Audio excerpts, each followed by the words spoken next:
Okay, we're back. Hope it was a good little break for you. Let's get right to it.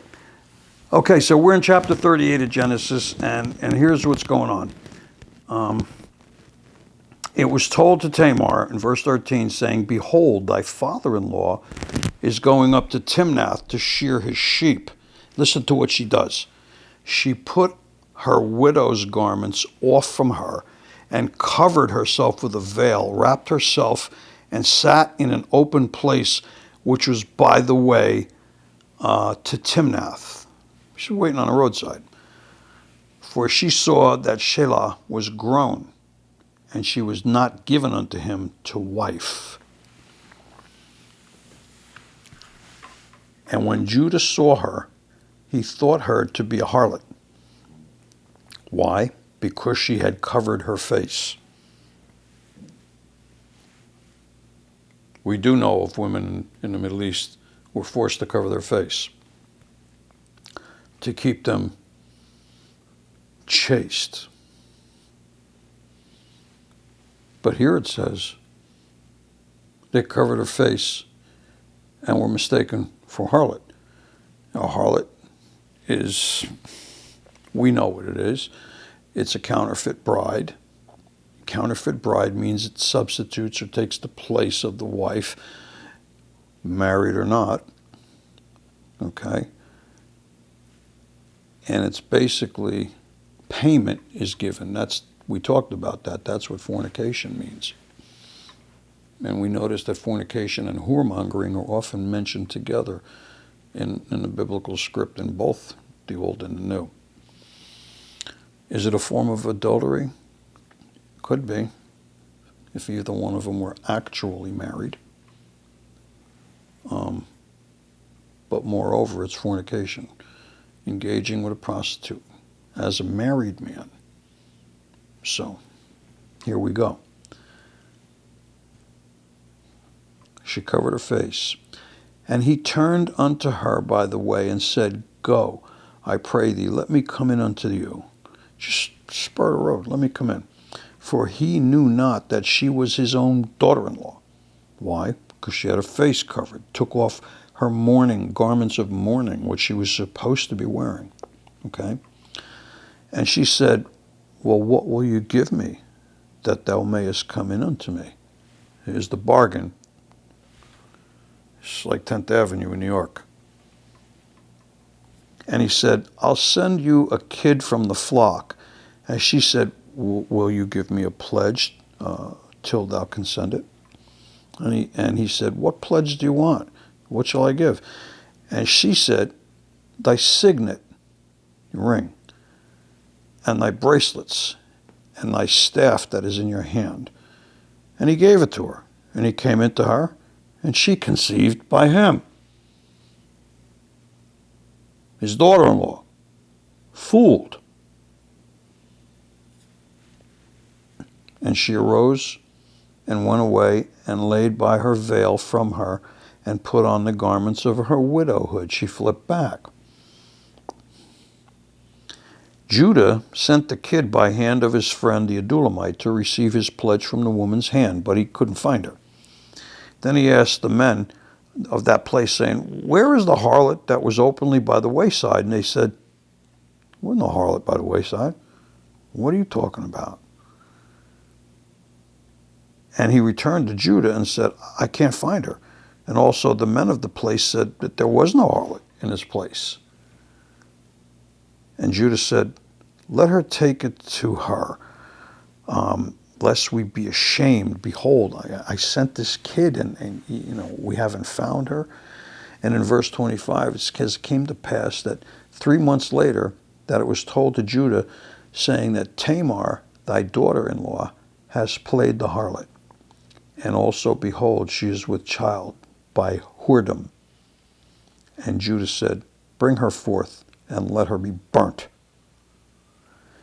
And when he saw she brought forth, she said unto her father-in-law, By the man whose these are, am I with child? And she said, Discern, I pray thee, whose are these, the signet, the bracelet, and the staff? Here's the treachery again.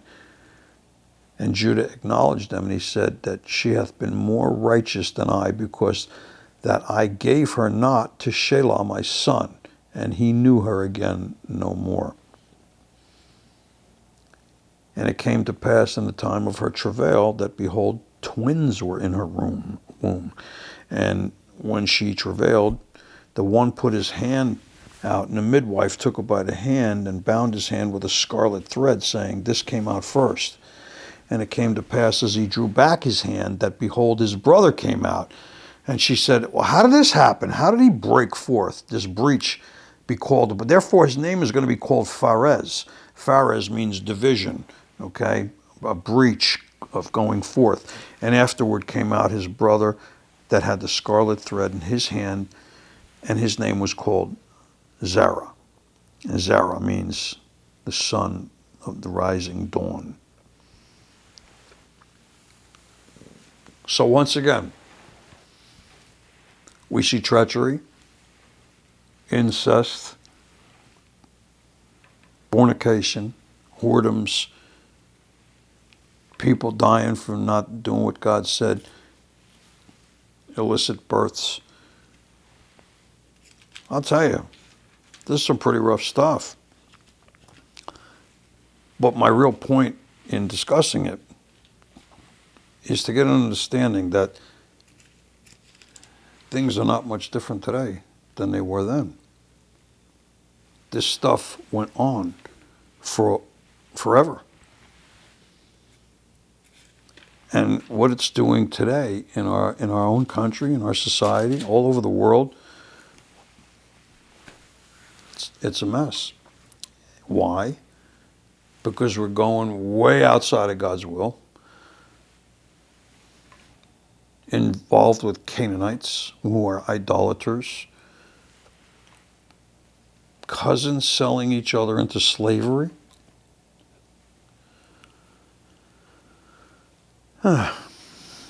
Very tough stuff to deal with. So now, way past Genesis, which was very early on, we come to yet another story, one that you're very familiar with, I'm positive. But it was written somewhere around maybe 1050 to 1000 BC, which is kind of a long ways from Genesis. But it's the story of the miraculous birth of Samson. In chapter 13 of Judges, the children of Israel did evil in the sight of the Lord, and he delivered them unto the hands of the Philistines for 40 years. And there was a certain man of Zorah, of the family of the Danites, whose name was Manoah, and his wife was barren, and she couldn't bear children.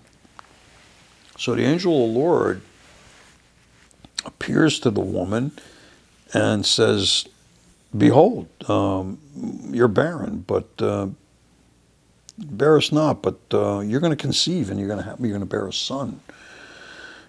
And now therefore beware, I pray thee, and don't drink any wine nor strong drink, or eat of anything unclean. You say it's a pretty odd request, but a normal one. Don't smoke while you're pregnant. Don't drink while you're pregnant. Why? You do damage to the fetus. Well, not only the physical damage, but he said here, don't eat any unclean thing, which is, in Leviticus, we talked about them piggly wigglies last week and stuff like that. And by the way, that's not a salvation issue, okay? The fact of the matter is you could be a believer and people eat that stuff all the time.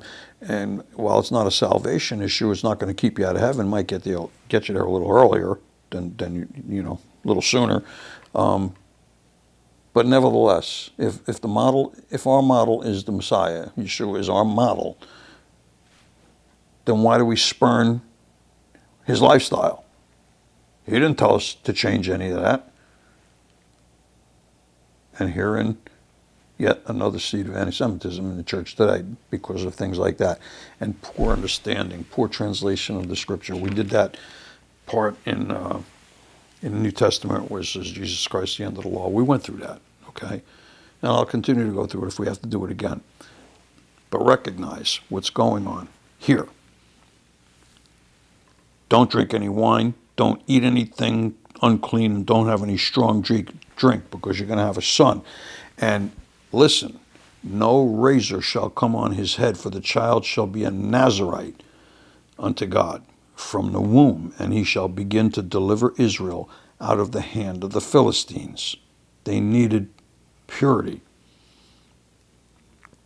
The woman went and told her husband, said, a man of God came to me, and his countenance was like the countenance of an angel of God, very terrible, fearful, intimidating, big.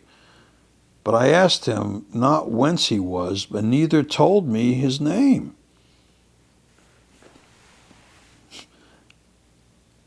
Very terrible. An awesome appearance is what that means. God's messenger. The angels are messengers. Okay? And in verse 7 it says, but he said unto me, behold, you're going to conceive and bear a son. And don't drink any wine or strong drink, and eat anything unclean, for the child shall be a Nazarite to God, dedicated to God's service, from the womb to the day of his death. Then Manoah entreated the Lord and said, my Lord, let the man of God which thou didst send come again to us and teach us what we shall do unto this child that shall be born. In other words, he's saying, God, send the angel back, the messenger. We need some help here. And the woman made haste and ran, showed her husband, said to him, behold, the man actually came and appeared to me and the other day. And Manoah arose and went after his wife and came to the man and said unto him, are you the man that spoketh unto this woman? And he said, listen to what he said, I am. I am. Whose name is that? The angel of the Lord. Remember that no man can see the Lord in his glory, but they can see his angels or his messengers. And that's, he is in them, just like he was in the Messiah. But no man could look upon the glory of God. So, you get the picture. And then Manoah said, let thy words come to pass. How shall we order the child? How shall we do unto him? And the angel said, of all that I said unto the woman, let her beware. Don't eat anything that comes off the vine. Don't drink wine or strong drink, and don't eat any unclean thing. All that I commanded her, let her observe and do it. Manoah says to the angel, oh, I pray thee, let us detain thee until we shall have made ready, a kid for you. The angel of the Lord said unto Manoah, though thou detain me, I will not eat of thy bread, and if thou wilt offer burnt offering, thou must offer it unto the Lord. For Manoah knew not that he was an angel of the Lord. He didn't know it. And he said to the angel of the Lord, he said, what's your name? That when thy sayings come to pass, we may do thee some honor. In other words, give him cred. Right? This is what we were told. This man told us we believe he was a messenger of God. Okay, when in fact it was a form, but remember he said his name was I am. Okay, and we know whose name that is. So they wanted to get some information out of this being, so they claimed that they could give that being glory at having proved all that he said. The angel of the Lord in verse 18 says unto him, why are you seeking after my name? It's a secret. Don't you know that? It's a secret. Manoah took a kid with a meat offering and offered upon a rock to the Lord. And the angel of the Lord, again, and the angel did wondrously. And Manoah and his wife looked on. Wondrously, I am. It was wonderful. What are some of the titles of the Messiah? Wonderful, Counselor, You start to see this picture unfold. And then we go on. And we go on.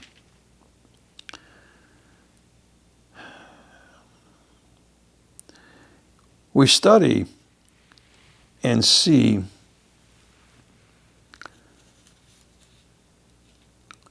that Samson, which is the woman's child's name, grew. The Lord blessed him. The Spirit of the Lord, listen, began to move him at times in the camp of Dan between Zorah and Eshtaol. Okay? And then we have the problem. In chapter 14 of Judges, Samson goes down to Timnath. Now remember what happened in Timnath in the other chapter. Joseph, on the way to Timnath, encounters his daughter-in-law playing the harlot. He goes in onto her. She gets pregnant. So Samson went down to Timnath, and he saw a woman in Timnath of the daughters of who? The Philistines. You're not supposed to be mixing their blood right now. The Philistines, they're enemies, 40 years in bondage. And he came up, and he told his father and his mother and said, I have seen a woman in Timnath, and go get her for me to wife. He's talking to his parents this way. His father and his mother said to him, Is there never a woman among the daughters of thy own brethren, or among all of my people, that thou goest to take a wife of the uncircumcised Philistines? And Samson said unto his father, Just get her for me. She pleases me. They challenge him. It's like, what are you hanging around with these people for? You know what they're about. We don't believe anything like that. This can bring nothing but trouble. We're too different. So, in verse 4, it says, His father and his mother knew not that it was of the Lord that he sought an occasion against the Philistines. For at that time the Philistines had dominion over Israel. So Samson, they went Samson down, his father and his mother, to Timnath, to the vineyards. And a young male lion, roared against them. So it says in verse 6, And the Spirit of the Lord came mightily upon Samson. He rent him as he would have rent a kid. That means he tore the lion to shreds. And he had nothing in his hand. But he told it not his father or his mother what he'd done. And he went down and talked with the woman, and she pleased Samson well. Now, this is a Nazarite now, set aside for God's purposes, like a holy priest, like a monk. And after a time he returned to take her, and turn her aside to see the carcass of the lion. And behold, there was a swarm of bees and honey in the carcass. So he took some. In his hands he went to eat it. He came to his father and mother, gave them some, but he didn't tell them that he had taken the honey out of the carcass of the lion. So his father went down unto the woman, and Samson made there a feast. That's what young men used to do. And it came to pass that they brought 30 companions to be with him. Samson says to them, I will now put forth a riddle unto you.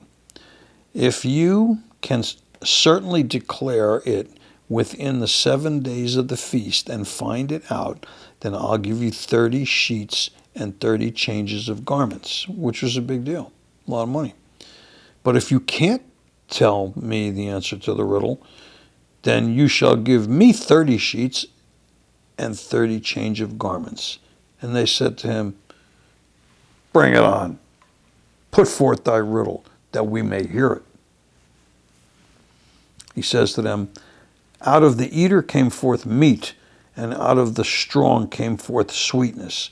And they couldn't in 3 days expound the riddle. On the 7th day, they said to Samson's wife, the Philistine, go and bug your husband. We need the answer to the riddle, or we're gonna burn you and your father's house with fire.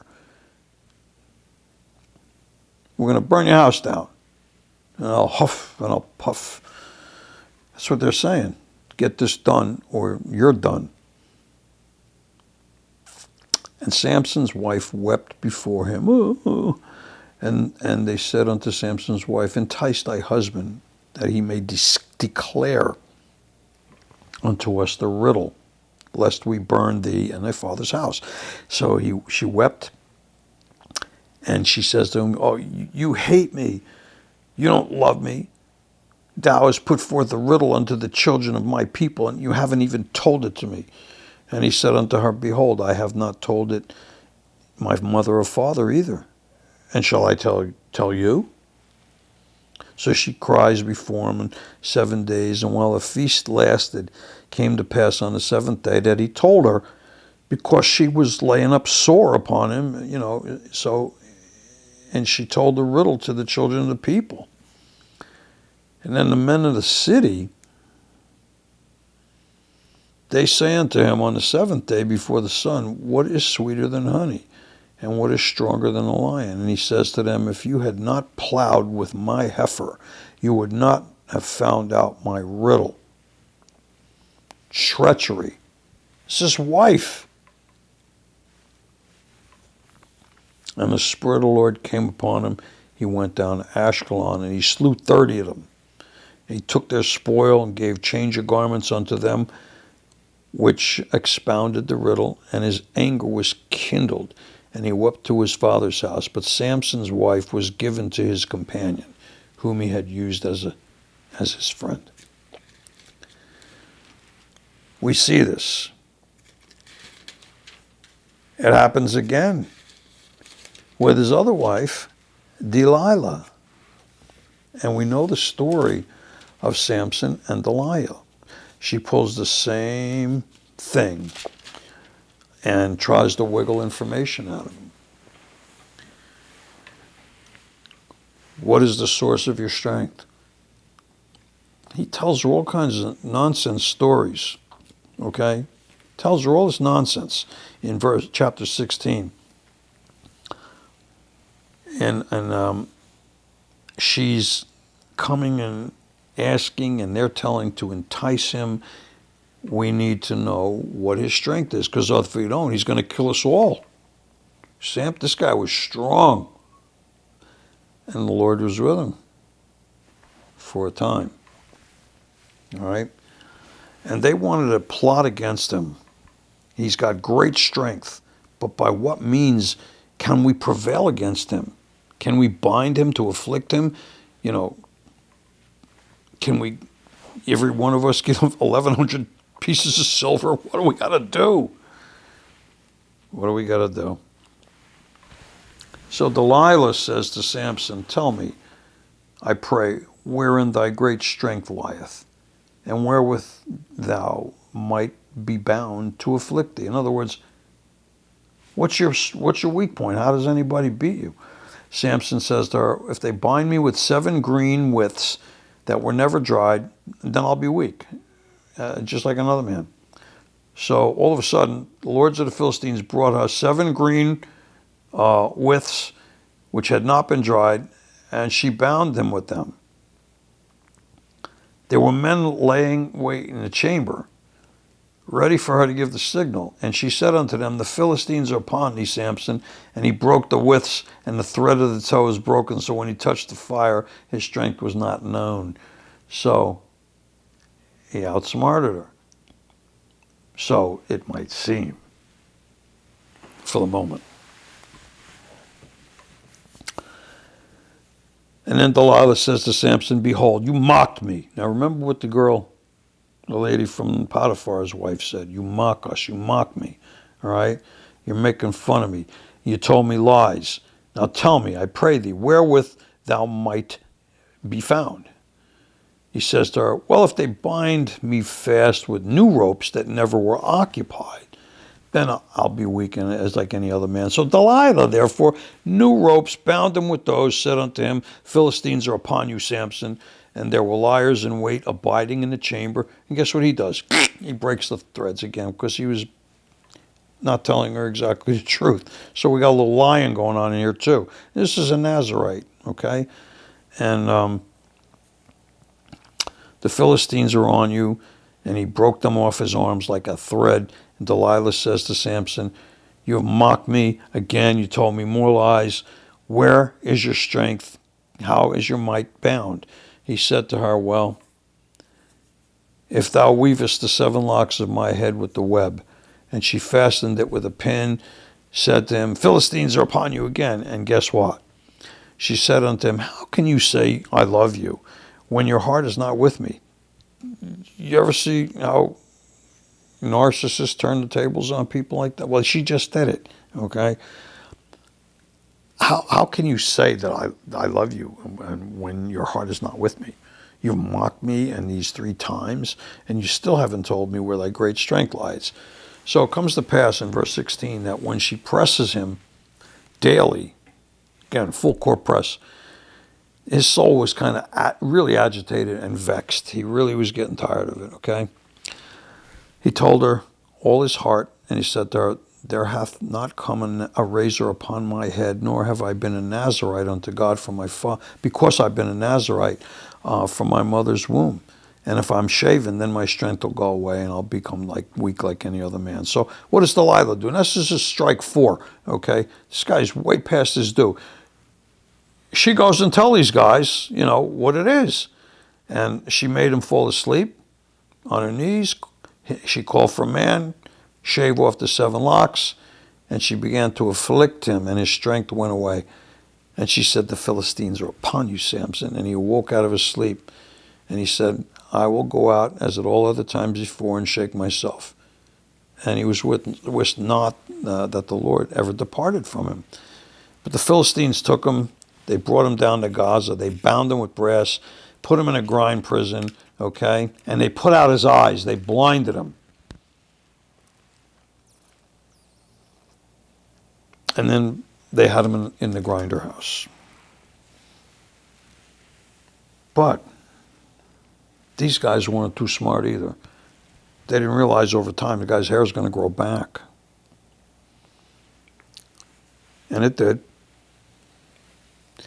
And the lords of the Philistines gathered together. They were going to offer a great sacrifice unto Dagon, the fish god, one of their false Baals, and rejoice. They said, our God delivered Samson, our enemy, into our hands. And when the people saw him, they praised their God, for they said, oh, our God hath delivered into our hands our enemy, which is the destroyer of our country, which slew many of us. And it came to pass that their hearts were merry. Call for Samson, that he may make us sport. And they called for Samson out of the prison house. And he made them sport. Well, as it goes on, his hair came back. And he wound up chained to the pillars, and the strength came back. He tore the pillars down. The house fell, collapsed on everybody, killed everybody, including Samson. Again, treachery, plotting, lying. Samson couldn't have been all that swift either. He's playing games, but then he winds up, after he sees that she betrays him, he tells her the truth, and she really betrays him, and they all die. And this is a Nazarite, right? One that's separated, for God's purpose. So anyway, all that being said, things ain't changed much from then to now. We see and hear these things every day. All these plots, everything, the terrible things that go on in the world, in our country, everywhere. But it's not new because man has never changed his nature. The only way to change man is through the salvation gift, the grace. All right? That's what we got left. You see all these people, greats of the Bible, and now you hear it in a way that says, wow, all those things he talked about, murder, incest, rape, prison, pollution, everything, corruption, it's there. It happens. Till next week, may he who makes peaks in high places make peace for you. Good night.